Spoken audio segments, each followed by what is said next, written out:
Thank you, Lone Ranger. Welcome to the George Thomas Clark podcast. Our guest today from Bowling Green, Kentucky is Charlie Halter, who's also known as Corky.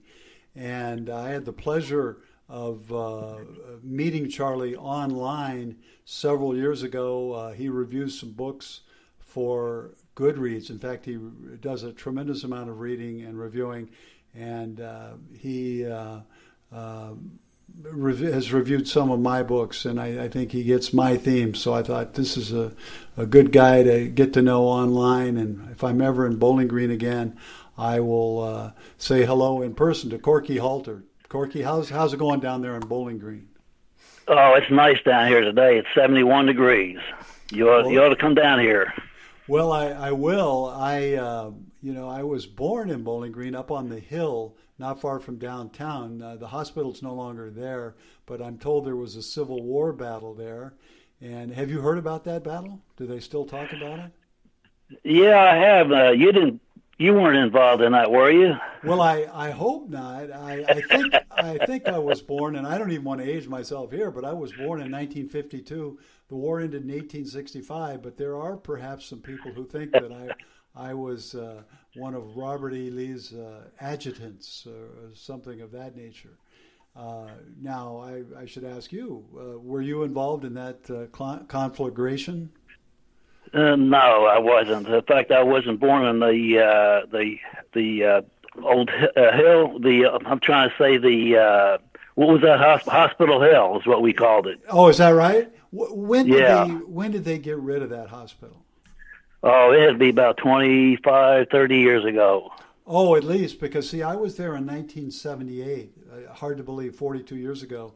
I was visiting my father, who was dying of cancer. And at that point, the hospital was outside of town.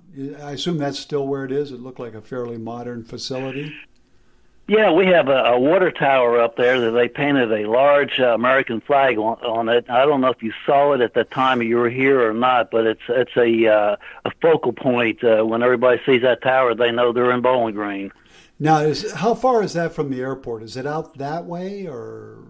Yeah, it's a couple of miles away from it. Okay. From the airport. I get the general thing. I know that Western Kentucky University, which we're going to be talking a lot about, is north of town, north of downtown. Right. And so I mentioned several years ago on Goodreads, which is owned by Amazon, a great book reading site. I saw that I was running a book giveaway, and it was my first book. It was a biographical novel called Hitler Here, and there was this guy who was among 10 who had won a copy. You do that for promotional purposes, and I thought, hey, this guy is from Bowling Green, Kentucky. And so I mentioned basketball, and that's how we took it off. Now, Charlie, you're from Camden, New Jersey. And how in the world is a guy in Bowling Green when he's from 800 miles away over in Camden? Well, actually, it was easy. I was born in 1942. Just give you a little background of who I am. Born in 1942 via a midwife in a house in Pennsauken, New Jersey. It's literally right across the street from Camden. But my parents were from Camden, so during the war, the midwife was the thing to do, I guess. And I stayed there about 3 days, but it's a lot easier for me to say I was born and raised in Camden. And literally, I was raised in Camden. Graduated in 1960 from Woodrow Wilson High School in Camden. And wasn't the best student, so 2 years later, I opted to go to the junior college route. And our church supported a school in Columbia, Kentucky, and there's a connection there. It's called Lindsey Wilson Junior College, and that's where it all started. So off I went in 1962. There I dated a local girl named Scotty that also went to Lindsey Wilson. And so from Camden to Lindsey Wilson Junior College to WKU, that's how it all started. That's my connection. That's the connection. So I take it you liked Bowling Green. Well, actually, Lindsey Wilson was a 2-year college, and did you transfer from there to Western? Is that right? Sure did. Yeah, we get transferred there from 1964. In fact, 1964, we graduated from Lindsey Wilson at 11 o'clock in the morning. At 2 o'clock in the afternoon, we got married. It was all planned that way to get married because our friends and family were there. So it was a full day. Before we move up on the hill to the Hilltoppers of Western Kentucky, what was Camden like back in the 50s when you were growing up, the 40s and 50s? It was right across the river from Philadelphia, and it was a shipbuilding place, and there was also Campbell Soup. A lot of people don't know Campbell Soup actually originated and was the main headquarters right there in Camden, New Jersey. But it was fun. We didn't have any problems with different multicultural residents. We had several high schools there: Camden High School, Woodrow Wilson High School. But it was a good place to work and good place to live. And in fact, I even worked over in Snellenburg in Philadelphia during my high school days for a couple of years. But it's about 100,000 people in the population. Are you in contact with any of the guys you went to high school with, or relatives, anyone in the region?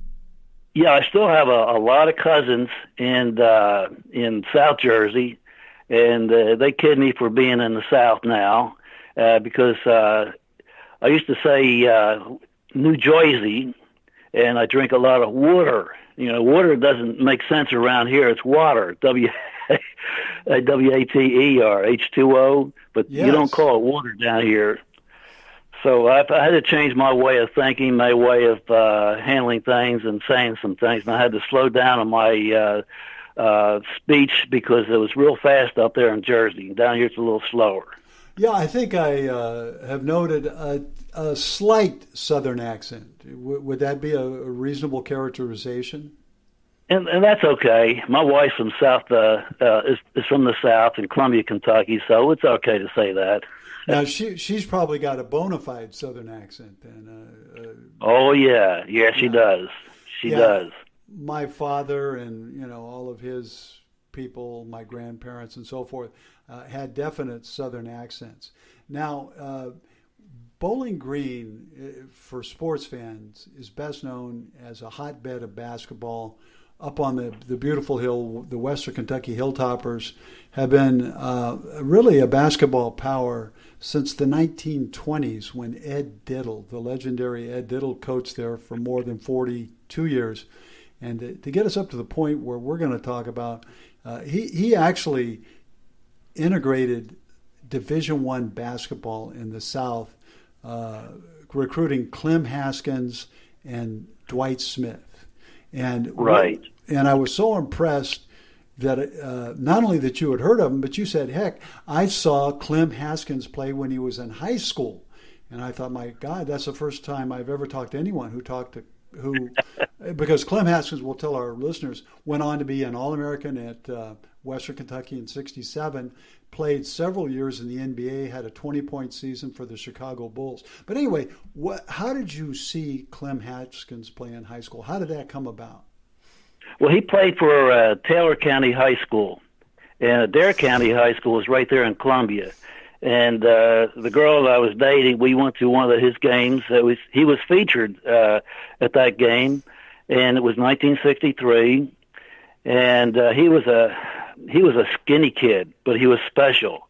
Oh, he was good. He was very good. And later on, Coach Ed Diddle of Western, recruited Clem. And Dwight Smith, and his brother came later. Greg Smith came later. And it was the first black basketball players for WKU. And so we had really a good following for Clem. In fact, I'll tell you a little story about Clem. Later on, he was being honored. This is many, many years ago after he played college ball and he retired from everything. He was being honored with his team, and we talked to Clem before the game, and she said, Clem, we went to one of your games, but I can't remember exactly the date. And he interrupted real fast. He said, oh, I know everything about that game. He went on and started talking about all the details, how many points he scored, who he played with, who he played against. It was something else. Yeah. I took it that he had a really good basketball mind because no matter how good a player is, if he doesn't have that coaching mind, he probably won't go into coaching, or if he does, he won't be successful. Haskins was successful after his pro playing career in the NBA. He coached Western Kentucky and then went on to Minnesota, where he led a team to the Final Four. Unfortunately, there were some academic irregularities. Was that Right. at Minnesota? In other words, students were helped out perhaps a bit too much by their tutors. Can you tell us a little bit about that? Was that a big deal in Bowling Green, even though Clem had left? Yeah, it was disappointing, I guess you might say. It's the same thing with another player we had, Jim McDaniels, where he got some money or signed a contract to play in the NBA during the senior year. But yeah, it was a little disappointing. But Clem is still highly regarded whenever we see him here in Bowling Green. He comes in there every once in a while, and every once in a while he'll be on television where they do an interview, but he's still highly respected. Does he come and see a few games every year? Not every year, but I think every 5 or 6 years he may pop up and somebody say Clem was at the game, but nobody really noticed because he comes in real quietly like. Well, what does I know he's got a ranch or a farm outside Campbellsville, Kentucky. Right. Right? Does anyone know like what he does with his time? Which is his business, of course, but I'm just, is he a farmer or what's he doing?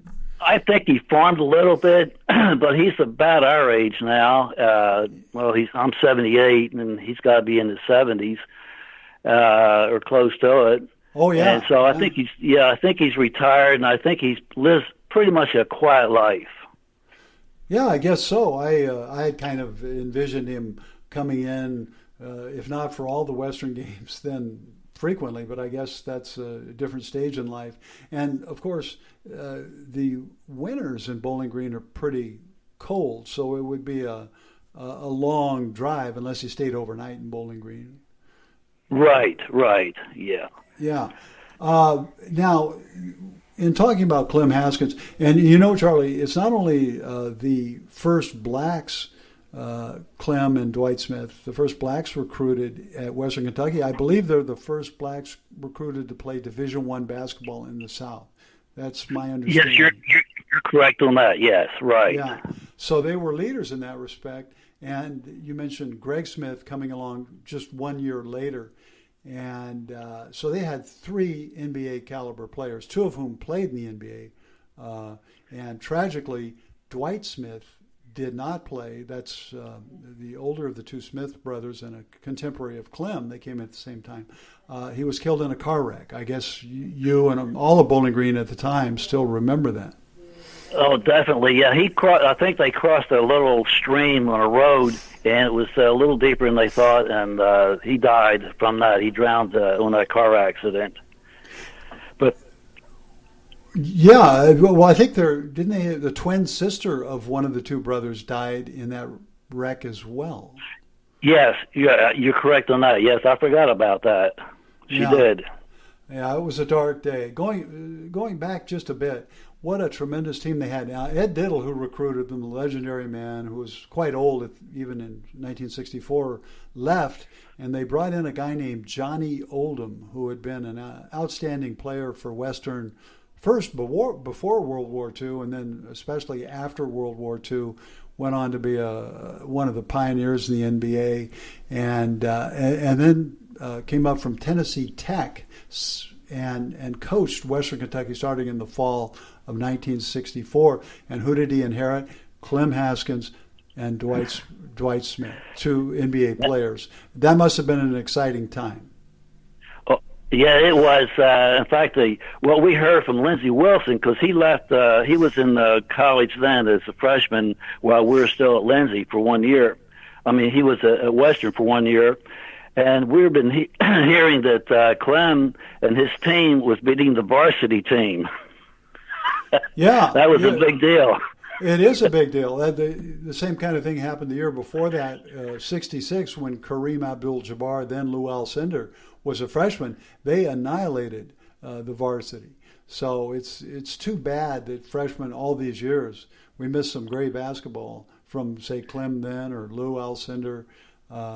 Because if you're good at basketball, you tend to be good early in life, and that in college or pros. Right. In fact, Clem was the third overall pick in the NBA that year he was drafted.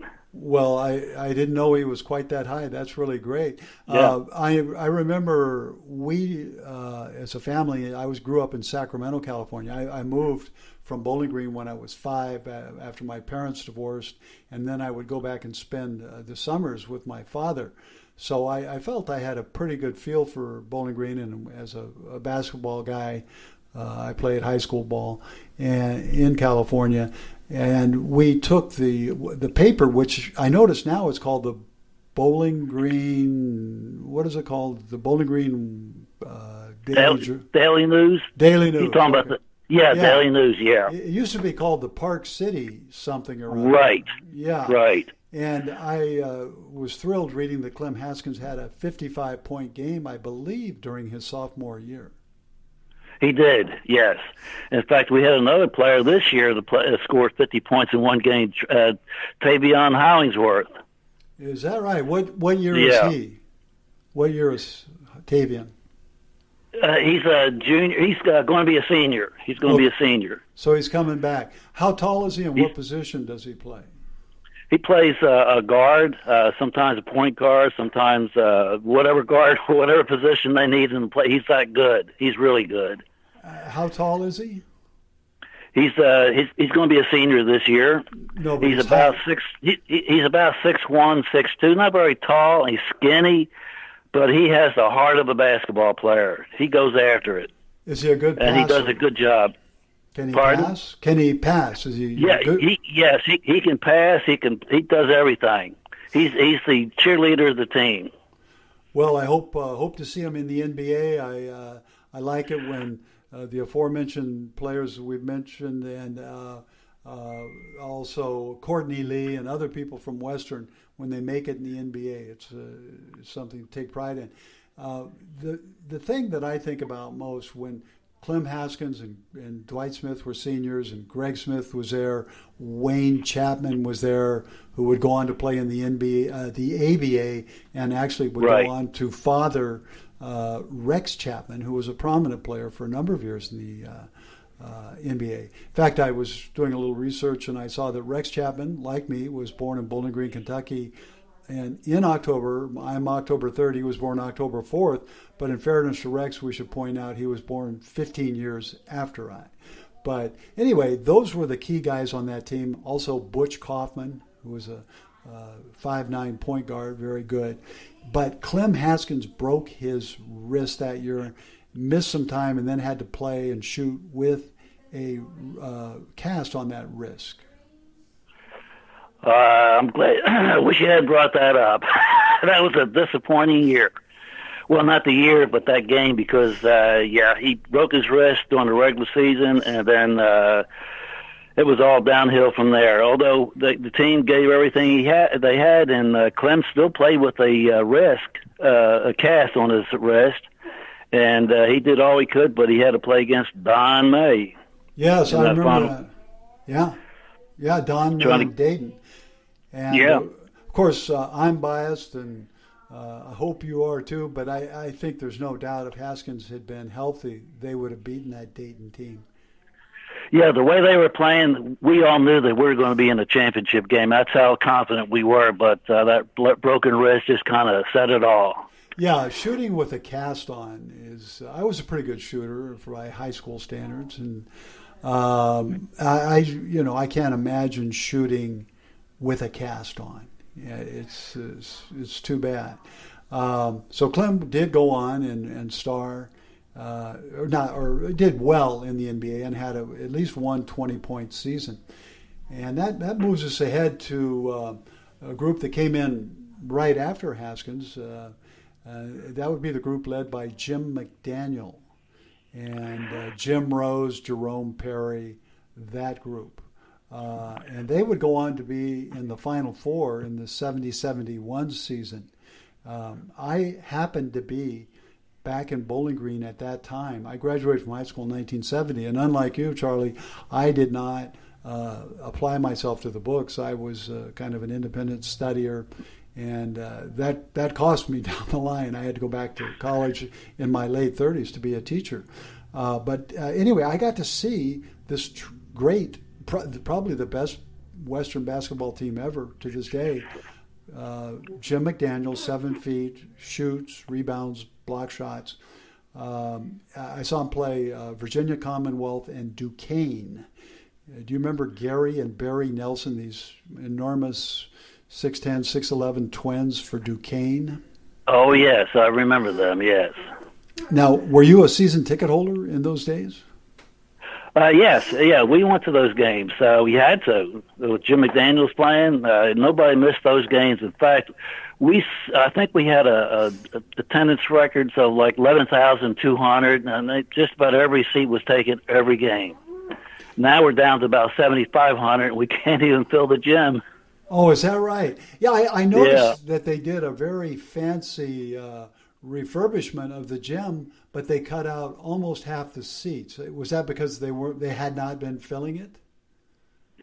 Yeah, they also wanted some revenue. They made these suite boxes. Were I think about 8, maybe 16 suites were built, and the corporations pay so much a year, and that was another way of generating some revenue. And things were changing. In fact, they're still changing in the way how basketball attendance, and I think basketball attendance is down overall across the conferences in the United States. So you say Western is not even coming close to filling this 7,000-foot gym at this stage? We weren't until we got this new coach called Rick Stansbury. He has got in some good players. He got in a guy named Charles Bassey, and he's going to be back this year, I think. We're not real sure. He had to sit out this past year. Well, in the beginning of the season he played, but he got hurt. And we were about maybe 30, 40 feet from where he went down to the ground and got hurt. And so he had to sit out, but we're still getting a lot of people in. Rick Stansbury knows how to develop players and bring in 4- and 5-star players. And he's filling that gym up pretty good now, not capacity, but it's close to it. Before then, it was like 4,500, 4,300, but now it's about like 6,000 for an average attendance. Yeah. I'm glad to hear that, because basketball is, for almost a century now, has been such a huge part of Bowling Green's social fabric. Right. Now, that 1971 team, having seen them play, and then after going around the U.S., I was back in Sacramento watching on TV the first game of the Final Four, this Western team with Jim McDaniel, who had smoked Artis Gilmore at least once, if not twice. Artis, future Hall of Famer from Jacksonville. Right. And the team was really rolling, and I think they'd beaten Kentucky that year also. But they lost a double overtime game to Villanova. I was disappointed from afar. I imagine Bowling Green fans were really down about that. Yes, we were. No doubt about it.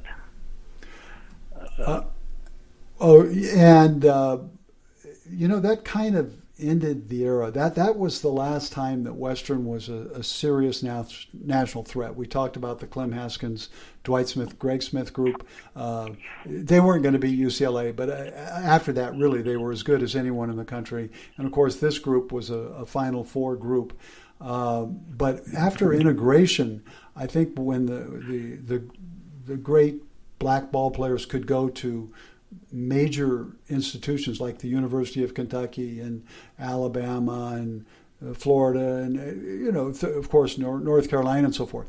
Do you think that integration actually has hurt Western Kentucky quite a bit in basketball? Yeah, it has, because Johnny Oldham really set the pace. He brought in, Ed Diddler brought in Clem, and Johnny Oldham took over and continued with those kind of players. I'm talking about the black players and the integration. And the other teams said, if they can do that, bring in the black players, we can too. So overall, all across the conferences, the United States. They were after all the good players, and they were very good players, excellent players. But I think that's what brought Johnny Oldham down a little bit, because he couldn't recruit as fiercely as he wanted to. Traveling, he retired about a young age, about 46, 47 years old. Yeah, I've got that note right before me on my screen. He was age 47 when he coached his last game, which his last game was the semifinal game. Back in those days, if you lost in the first round, you played for third place in the next game in the Final Four, and Western rolled in that game. And Johnny Oldham, age 47, never coached again. And you said you think he was worn down by the recruiting rigors? Yeah, I think part of it, and he was a gentleman. He was a family guy. He was very, very well respected here in the community and at Western. Never a controversy about what he did or how he did things. He saw things coming, the big changes, and he just decided he wanted to stay in Bowling Green and not leave all the time as far as recruiting and traveling. And so there was an athletic director's job came up, and he was offered, and he took it, and he did a good job. But he did play in the NBA, like you said earlier, and he retired from it all and stayed right here in Bowling Green. We used to see him every once in a while in some of the restaurants, and he knew everybody, and everybody knew him. Yeah, I think he went for a quality. That's what I always assumed, that it was a quality of life decision rather than, say, a basketball decision. He may have seen that not only, I'm assuming he didn't like to recruit. And there are a lot of fine coaches in a variety of sports who don't like recruiting. And in addition to that, he saw that the recruiting competition was going to be very, very different than it had been in the preceding several years. I was looking online yesterday, as I've done periodically over the years, and I noticed that Johnny Oldham was a big man, a fine-looking athlete. He was about 6'3", long arms, strong arms. He must have been a pretty tough hombre out there on the basketball court. Oh, he was. He didn't back down to anything. In fact, he took his players to restaurants at that time that a lot of teams wouldn't take their players to a restaurant. I'm talking about the black players, because there was still some problems back in those days. But he made sure that they were going to be fed and whatever it took. But he was really, really well respected. And I knew his son, Little John. I think there was another nickname, Johnny O, or that we called his son. But he died a few years back for some unknown reasons. Does he have any other sons?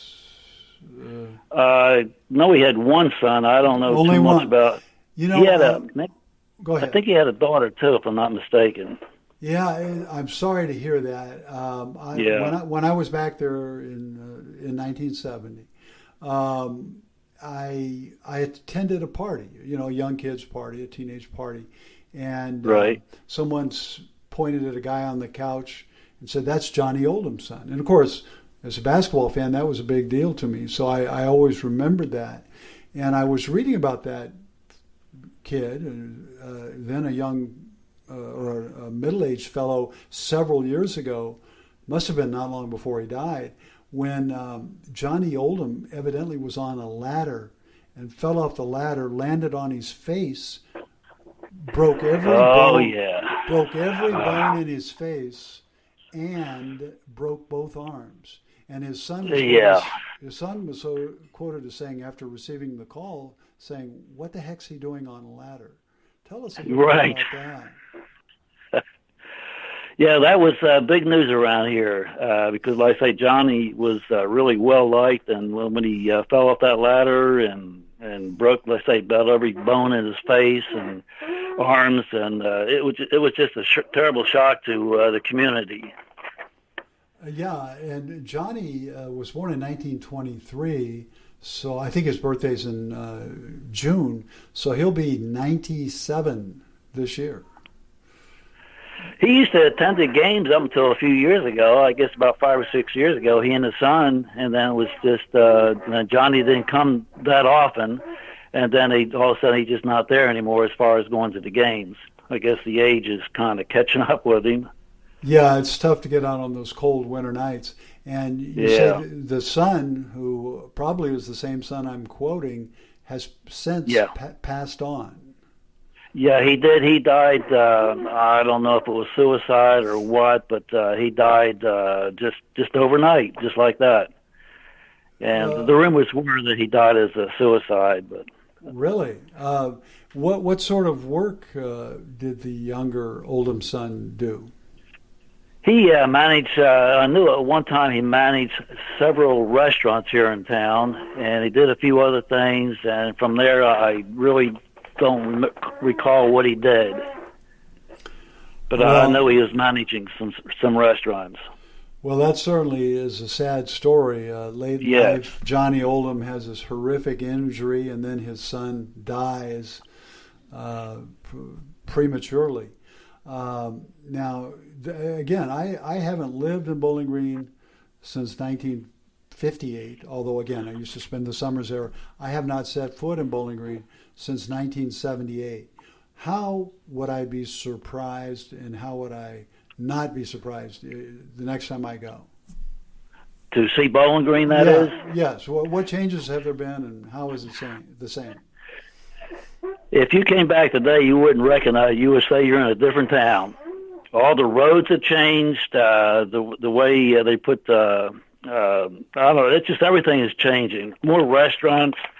Just a lot of things are different. The campus is different, completely different. All the old buildings seem like they're gone. The way they route these roads now. More houses are being built and more communities are being built. You definitely would not recognize Bowling Green.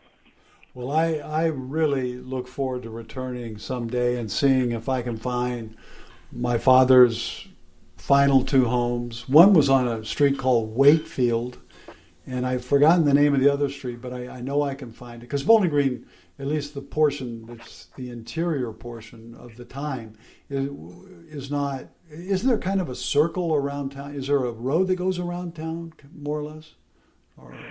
Well, they about 6 years ago they put what they call a roundabout. So that wasn't there when you were here. We call it a circle. I call it a circle from New Jersey, but around here they call it a roundabout, and people just couldn't get used to it. But 31W bypass is one of the main streets, and it's crowded because it's real busy.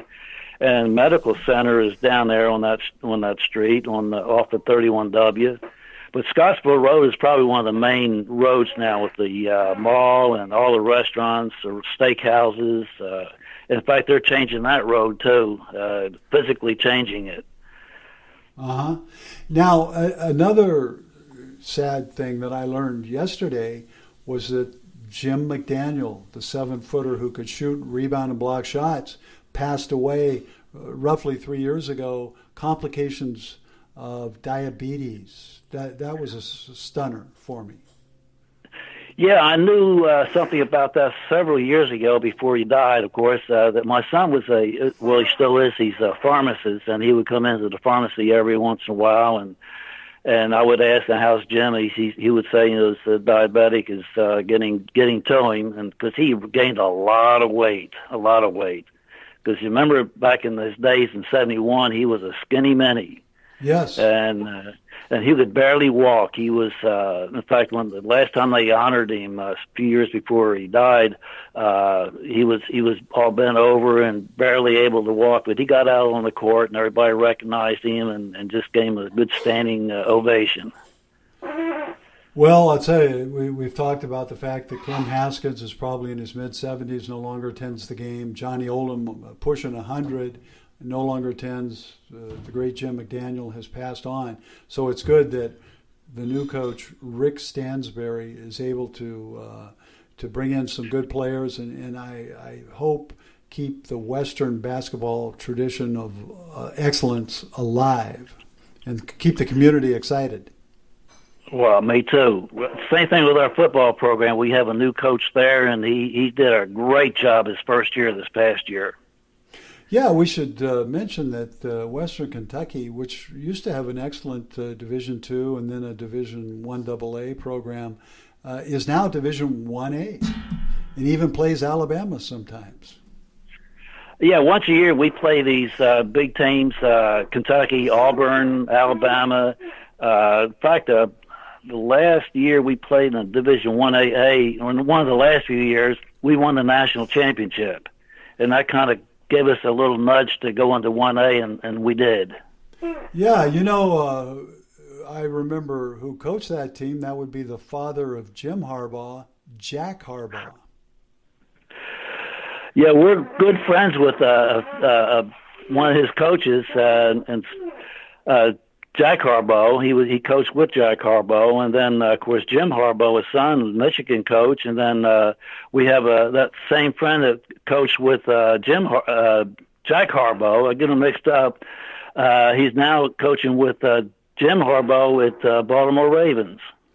Yeah. I think Jim is at Michigan. John is at the Ravens. John is at the Baltimore Ravens. Yeah, and they used to live right across the street from us. The Weiss family. Okay. That's quite a coaching tree they've got. The father, a national champion at 1AA. And, of course, the son say he's the best coach in the family. And then we had 8 years ago, 7, we had the Harbaugh Bowl, or where John of the Ravens went against Jim of the 49ers. They played a very good game. The Ravens, unfortunately, won. I'm a lifelong 49er fan. But you got beat, huh? We got beat in that game. The 49ers played poor pass defense in the first half and trailed 21-3 at half. Baltimore got the second half kickoff and took it back. So all of a sudden it's 28-3. But the 49ers didn't give up, and they were actually thrown into the end zone to win the game late in the game. But Baltimore was able to stop them and played a little bit better. So anyway, a lot of great sports stories that you've shared with us, Charlie, and it was a pleasure meeting you, not merely online with typing, but to hear your voice. Hey, I want to add one little thing. Sure. Our son Jeff married a local girl, Kim, here in Bowling Green. She went to Warren Central High School and played basketball with Clement Haskins. Really? Yep, Clem Haskins' daughter. Clement, that's a nice little tidbit. It is.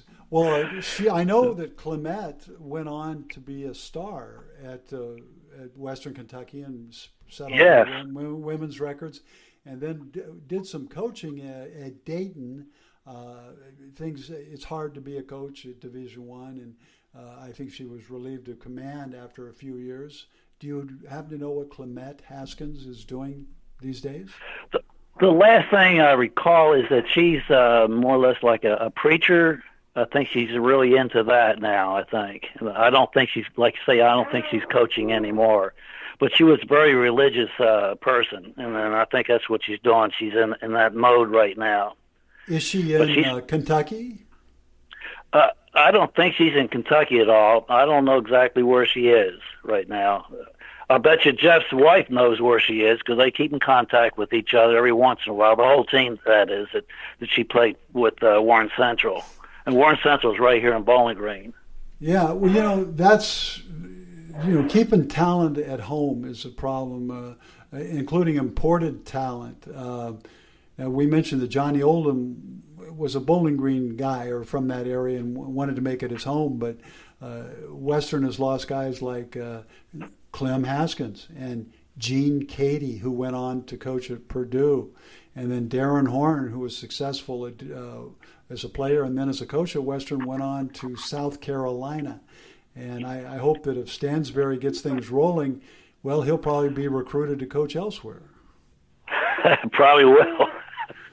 We had a lot of good coaches, though. We had like Ralph Willard, Murray Arnold, Clem, Dennis Felton. He did real well here. but he felt like he needed to go someplace else, and he did. Darren Horn did real well here, and he did the same thing. He went someplace else.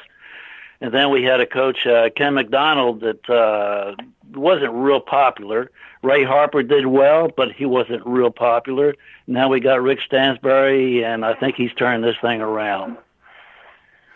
Yeah, he seems like a nice guy. I wrote a book called, in fact, you've read it, it's called Basketball and Football, a collection of creative essays and columns about those two sports. And I sent it to various basketball personalities. And he was one who got back to me. Coach K of Duke, Mike Krzyzewski, got back to me. And as a writer, I really appreciate that. Yep. And so he seemed, I gather he's a sociable kind of fellow.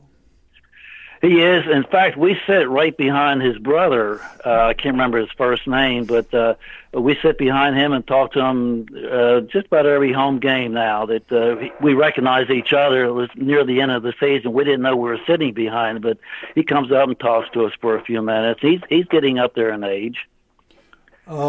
Stansbury's brother is getting up there, you say? Yeah. Let me just check with my wife. Hold on one second. I think it's her brother. We'll find out here in a second. Rick Stansbury, was that his brother? It's his uncle. It was his uncle. Okay, yeah. We got that corrected. Right. Stansbury appears to be around a generation younger than I am, so I would have expected his brother. Yeah. When I said that, I said, I think I made a mistake. Well, I'll tell you. But it's his uncle. We'll make sure not to send a copy of this podcast to Coach Stansbury, lest he take offense. But yeah. So, Charlie Halter, it's been a pleasure. Your mind is clear, and I attribute that to your awesome reading program. You must read as much as anyone. How many hours a day or week do you read? Well, I really don't read that much during the day. I read at nighttime. That's the only time I feel like I'm calmed down. I could really concentrate on the books. But I read every day, every single day, 7 days a week. And sometimes I do pick up the book during the afternoon if nothing else is going on. I can't do anything else. But I've won, in fact, from Goodreads, I won almost 150 books from them, and I write reviews on them. Most of them are pretty good, and a lot of them sometimes are not so good. That's why I put it on there, as far as the reviews. Uh-huh. And then I go to the half-price bookstore. We have one here in Bowling Green that's the low end of all the books that they get, and we get them for a couple dollars a piece. So we're plenty well fixed on books. Now, do you have a large library you maintain, or do you shuffle some of them out after you've read them? I do both. I still have a lot here, and I also give some books away. Even some of the books I win, they're really good books. I give them to other people so they can enjoy it. But I'm also I used to be in a record collection. I got about 1,500 records. Really? I was going to say one of them is it's just one record. There's two records of it, of the 1971 basketball game with Jim McDaniels. Do you remember which game it was? It was a record. I guess it was all on radio. The radio announcements and the call of the game. No, I mean, do you remember who they played? No, I can't remember who they played that game. Maybe it was Kentucky. That's who it was. Okay, that would probably be in the NCAA tournament. They played Kentucky that year? Yeah, I think that's what it was. Well, I'm glad to say they beat Kentucky. Yeah, we did. And, the Baron, Adolph Rupp, would not play Diddle and Western Kentucky, the poor, boys from Bowling Green. They avoided them for decades. And then they had to play them in the NCAA tournament, and Western blew them out. That was the best Western team ever. Yeah, Jim McDaniel scored 36 points in that game, and we did beat Kentucky 107-83. And that's a blowout. And that was Yeah. that was a pleasure to read about. They didn't have as much TV coverage in those days, so I didn't see it on TV. I wish I would have, because I would have thoroughly enjoyed it. You would have been there. Absolutely. Well, if you happen to see Johnny Oldham around town or Clem Haskins, please give them my regards. Hey, I sure will. I appreciate talking to you. All right, it's been a pleasure, Charlie. Take it easy and keep in touch. Hey, sure will. We'll catch you on the email or on the Facebook or someplace somehow. Right, and if I'm ever going to be in Bowling Green, I'll definitely let you know. And we have an extra bed right here in the house of on the Weston Avenue. Well, I wouldn't. Lois Lane. I said Weston. We used to live at Weston Avenue, Lois Lane.